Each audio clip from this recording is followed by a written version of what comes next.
Hello అందరికీ. ఇప్పుడు నేను చూపించబోయేది రోజ్ మిల్క్. రోజ్ మిల్క్ అంటే మనందరికీ చాలా చాలా ఇష్టమండి. కానీ అది చేసుకునే ప్రాసెస్ కష్టమేమోనని చెప్పి మనము బయట తాగటానికి ఇష్టపడతామనమాట. కానీ ఇంట్లో చాలా ఈజీగా చేసుకోవచ్చనమాట రోజ్ మిల్క్. అది రోజు సిరప్ అనేది బయట అమ్ముతారు. అది ఒక బాటిల్ తెచ్చిపెట్టుకుంటే, మనం ఎప్పుడు కావాలంటే అప్పుడు రోజ్ మిల్క్ ప్రిపేర్ చేసుకోవచ్చు. ఏంటి అంటే దీనికి కావాల్సినవి పాలు, పుచ్చకాయ ముక్కలు, నెక్స్ట్ రోజు లిక్విడ్. ఈ మూడే బయట యూజ్ చేసేది. కానీ మనం కొంచెం హెల్తీగా మార్చుకోవడాని కోసం సబ్జా గింజలు, నెక్స్ట్ పోమోగ్రానైట్ అదే దానిమ్మ గింజలు వాడుతున్నాం అనమాట.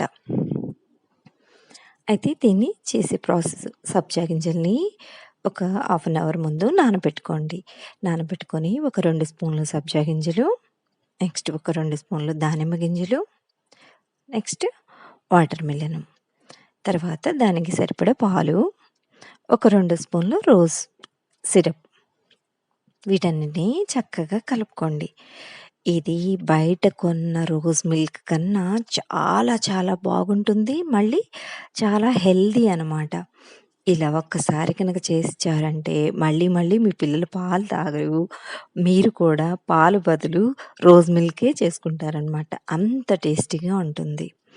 ఇంకొక విషయం ఏంటంటే రోజ్ మిల్క్ అనేది మనం ఆడవాళ్ళము ఎక్కువగా తీసుకోవడం మంచిదనమాట. మన హార్మోన్ బ్యాలెన్స్డ్‌గా ఉంటాయి. అందువల్ల రోజ్ సిరప్ అప్పుడప్పుడు ఇలా రోజ్ మిల్క్ రూపంలో తీసుకోవడం చాలా మంచిది. ఇది ఇలా గనక ఇచ్చారు అంటే అస్సలు ఇక బయట రెస్టారెంట్‌లో రోజ్ మిల్కే అడగరనమాట. ఇంట్లోనే రోజ్ మిల్క్ తయారు చేయమని అడుగుతారు. అంత టేస్టీగా ఉంటుంది.